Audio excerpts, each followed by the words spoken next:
तो आइए मेरे प्यारे दोस्तों, मैं माँ बीड़ा वाली इंस्टीट्यूट में आपका बहुत बहुत स्वागत करता हूं। तो आज हम लोग जाने वाले हैं दोस्तों विज्ञान से संबंधित इम्पोर्टेंट टॉपिक यानी कि बल और उसके प्रकार। तो आइए देखते हैं दोस्तों, और उम्मीद करता हूं दोस्तों कि अगर जो लास्ट तक इस क्लास को और शिद्दत से आप लोग देखेंगे तो पूरे जिंदगी में बल और बल की परिभाषा नहीं भूल पाएंगे। तो आइए देखते हैं दोस्तों कि बल किसे कहते हैं। तो दोस्तों पहला है बल, यानी कि बल वह बाह्य या आंतरिक कारक है जिसके द्वारा किसी वस्तु की स्थिति में परिवर्तन किया जाता है या परिवर्तन करने का प्रयास किया जाता है, उसी को दोस्तों कहते हैं बल। यानी कि किसी भी वस्तु को दोस्तों उसकी स्थिति परिवर्तन कर दिया जाता है, यानी कि बल लगाकर यानी या परिवर्तन करने का प्रयास किया जाता है, उसी को दोस्तों बल कहते हैं। पहला है दोस्तों पेशीय बल। तो पेशीय बल दोस्तों आइए देखते हैं किसे कहते हैं। तो मनुष्य, पशु तथा अन्य जंतु अपने शरीर की मांसपेशियों द्वारा जो बल लगाते हैं उसे ही दोस्तों पेशीय बल कहते हैं। यानी कि दोस्तों जो भी हाथ की मांसपेशियां हैं, अगर जो इससे हम लोग कुछ कोई किसी भी वस्तु या किसी भी चीज पर बल लगाते हैं तो उसी को दोस्तों कहते हैं पेशीय बल। आइए देखते हैं दोस्तों यहाँ, यानी कि दोस्तों इस हाथ से अगर जो कुछ भी हम लोग उठाते हैं या कुछ भी करते हैं तो यही जो है इसी को पेशीय बल कहा जाता है, इसी को बोला जाता है मांसपेशियां दोस्तों। यानी कि जो इधर से इधर तक आ रही है इसी को बोला जाता है मांसपेशियां। यानी कि इससे जब बल हम लोग किसी भी वस्तु पर लगाते हैं तो इसी मांसपेशियों द्वारा लगाए गए बल को पेशीय बल कहते हैं। उम्मीद करता हूं कि समझ में आ गया होगा। अगर जो एक बार में समझ में नहीं आता है दोस्तों तो क्लास को 2 बार अगर जो आप लोग देखेंगे तो समझ में जरूर आएगा।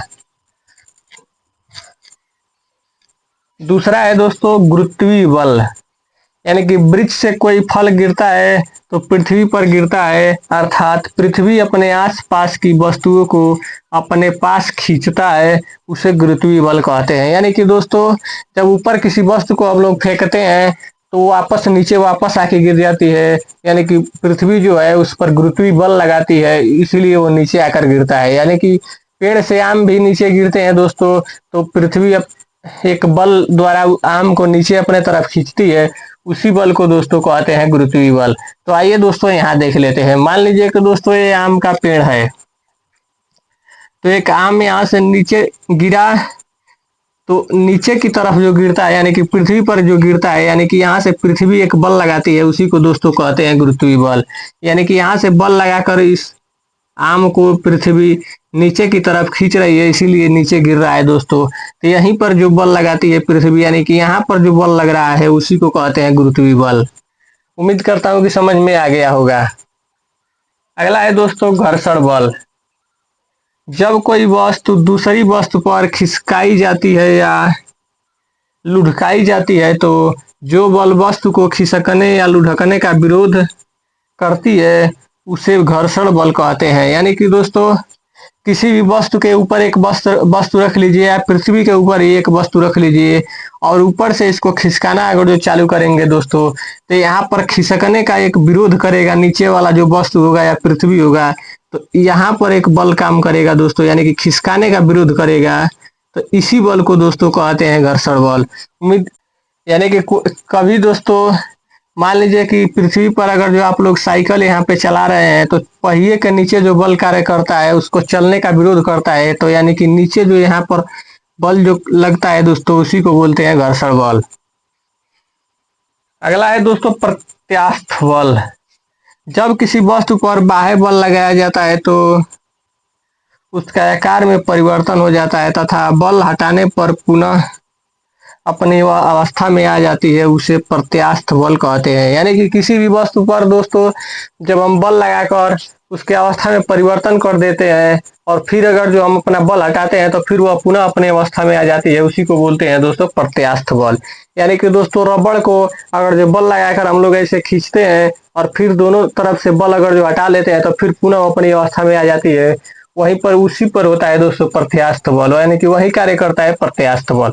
आइए यहाँ देखते हैं दोस्तों। मान लीजिए कि दोस्तों यहाँ पर है ये स्प्रिंग और दोनों तरफ से इधर से एक हाथ से और इधर से एक हाथ से हम लोग खींचना चालू करते हैं दोस्तों, तो थोड़ा फैल जाता है और फिर यह दोनों तरफ से अगर जो बल हम लोग हटा लेते हैं दोस्तों तब फिर यह पुनः इस अवस्था में आ जाएगा। तो इसी पर जो बल कार्य करता है इसी को बोलते हैं दोस्तों प्रत्यास्थ बल। यानी कि दोस्तों जब किसी वस्तु पर हम बल लगाते हैं तो उसका अवस्था परिवर्तन हो जाता है और फिर वो बल को हटा लेते हैं तो पुनः अपनी अवस्था में वो वस्तु लौट आती है, तो उसी को बोलते हैं प्रत्यास्थ बल। अब आइए दोस्तों देखते हैं पांचवा, विद्युत तथा चुंबकीय बल। तो ये वो बल है जो विद्युत आवेश, विद्युत धाराओं, चुंबकों आदि के बीच उत्पन्न होते हैं, उसी को बोलते हैं दोस्तों विद्युत तथा चुंबकीय बल। बिजली की सभी मशीनें इन्हीं बलों की सहायता से कार्य करती है। तो आइए दोस्तों देखते हैं विद्युत तथा चुंबकीय बल। ये दो चुंबक ले लेते हैं दोस्तों, जब दो चुंबक हम लोग लेते हैं दोस्तों और दोनों को चिपकाने का, अपोजिट साइड से चिपकाने का प्रयास करते हैं, तो यहीं पर एक बल कार्य करता है दोस्तों, यानी कि यहीं पर लगता है चुंबकीय बल, यानी कि ये चिपकने का विरोध करता है दोस्तों यहीं पर, तो इसीलिए इसको बोलते हैं चुंबकीय बल। और इसी के कारण पंखे में दोस्तों देखते हैं कि चारों तरफ से चुंबक लगा होता है जो आपस में चिपकने का विरोध करता है, और उसी वजह से पंखा जैसे ही बिजली को दिया जाता है तो पंखा ऑटोमेटिक चलने लगता है। तो उम्मीद करता हूँ दोस्तों कि आपको समझ में जरूर आया होगा और आने वाले परीक्षा में दोस्तों आप अच्छे नंबर लेकर आएंगे। धन्यवाद।